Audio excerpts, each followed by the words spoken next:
And welcome back to American Agenda. We're joined once again by our panel of co-hosts. And Holly, I'll go to you to get your response to this. President Biden saying that he's not divisive, but then he went on to say that he hopes that the Vice President, Kamala Harris, will be able to pass laws in the Senate. Listen to this.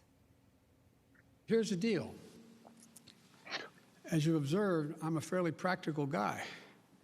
I want to get things done. I want to get them done consistent with what we promised the American people. And in order to do that, in a 50-50 Senate, we've got to get to the place where I get 50 votes so that the Vice President of the United States can break the tie, or I get 51 votes without her. And there you go. Holly, what does that tell you in terms of what he has planned? Sure. Well, the last time I checked, I think the vice president is just that. She's the vice president, not necessarily, needed to step in to break a tie. However, she seems like she's going to be very busy as the newly anointed immigration czar. So I'm not sure that she'll have the proper amount of time to allot for that. But again, that is not typically how the United States Senate works, and President Biden should know firsthand.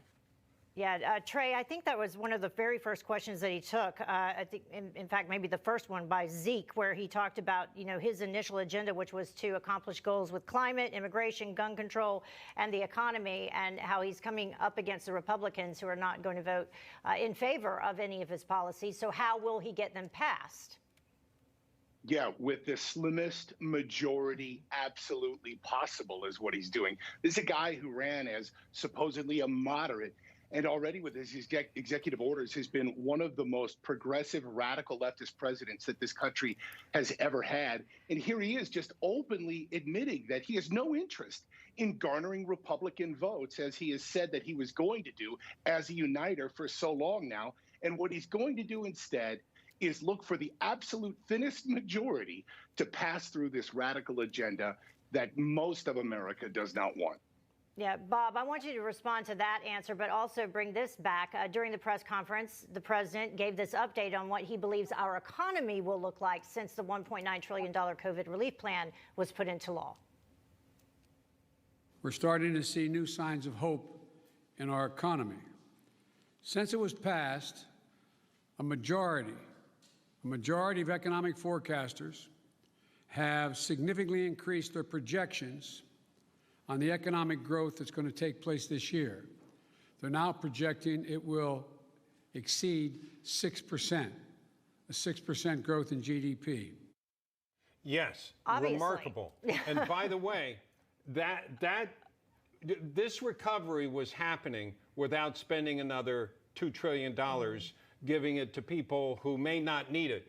I think we'd all agree that certain people have been hurt, restaurant workers especially. There are people that have been hurt by this whole shutdown and closing up the economy in certain sectors, but not everybody was hurt, and they shouldn't get money, and we shouldn't be sending money out there. We know a lot about what has happened over the last year. The stock market plummeted. A year ago this week it plummeted. It was down 30% from its all-time high, and now we're up 90% on the NASDAQ, 75% on the Dow. So we don't need to spend another $4 trillion. Should there be some infrastructure out there? Maybe. How about let's agree on it? But one of the reasons the economy is going to expand at this rate is because we're taking all of our money, by the way, or we're borrowing against all of our money and putting it into the economy when it's not necessary. Yeah, we needed you in there so you could push back on him a little bit on some of the numbers that he was throwing out. Yeah. I would have loved to have done it. I'm sure Emerald would too. Yeah, Stacy, that was the thing. I mean, he did get a lot of follow-up questions, but not a lot of fact-checking and pushback. So I remember when, what's the little saying on Twitter? I'm young enough to remember when President Trump was in office and he couldn't even finish a sentence before they were pushing back. they would ask him follow-ons before the first question had been answered. So, there were some great opportunities there, especially on immigration, on the economy. The numbers are out there. The information is widely known. I've been reading articles on Zero Hedge about how we're approaching that point in our economy where our national debt becomes such a huge portion of our GDP that we become inflationary. Yep. So we inflate our currency, the value of it, because we keep pumping money I think in. they want it, Stacy. I think they want that to happen. That's something that someone could have asked, Bob, like you or Emerald or any one of our fantastic members of our press corps across the country who were all there today. They could have asked, hey, you know what happens if we get, past a certain percentage of our GDP? What happens then, President Biden? They didn't even have to be mean about it. I'm not saying I want them to return to the time where they literally had spittle flying out of their mouths when they would yell at President Trump because COVID and all that, but also because they should be nicer. They should actually treat the people they're talking to like people. But there were no follow-ons, no substantial pushback on the lies that he told about how Republicans support his policies. Just because Republicans are happy to get stimulus checks doesn't mean that they support President Joe Biden's agenda or his policies. There are 74 million people who voted against this man that he needs to win over, and he promised to do that. And I didn't see one iota of that today in that press conference. And he had 60 some odd days to prepare. Yeah, that was something that everyone was very closely watching. His mannerisms, how he handled the questions. Was he looking at a lot of notes, which he was? Was he taking questions from people that he already knew who he was going to pick? Yes, he was. Let's roll this and just get your response to his mannerisms, this pause, if we can pull that up. The big pause. I'm going to say something outrageous. I have never been particularly poor at calculating how to get things done in the United States Senate. So the best way to get something done, if it holds near and dear to you that you like to be able to, anyway, we're going to get a lot done. All right. So Trey, just your initial take on that. I mean, everybody loses their train of thought Hard to disagree with that, though. Trey. Hard to disagree. Yeah, I mean, it goes in between. Like, let me just kind of give my artistic depiction of what he did today. And it starts with, I just want to let Newsmax know what a fantastic, great, I love you, you're the best. And I also wanted to talk about some policy. And is the early bird special on yet? I just don't know. It's rambling. It's incoherent.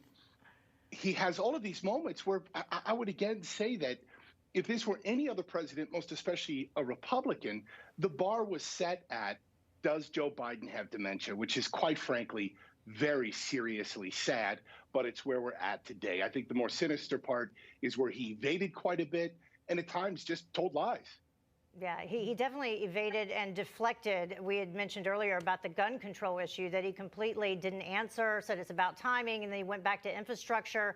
Holly, what about the big buildup, though? We haven't talked about that, the buildup to this first press conference. Why that? Why did the administration feel like they needed to do that? And then we got what we got today. Well, I think it was his first sort of if you will, presentation to our nation in his new role.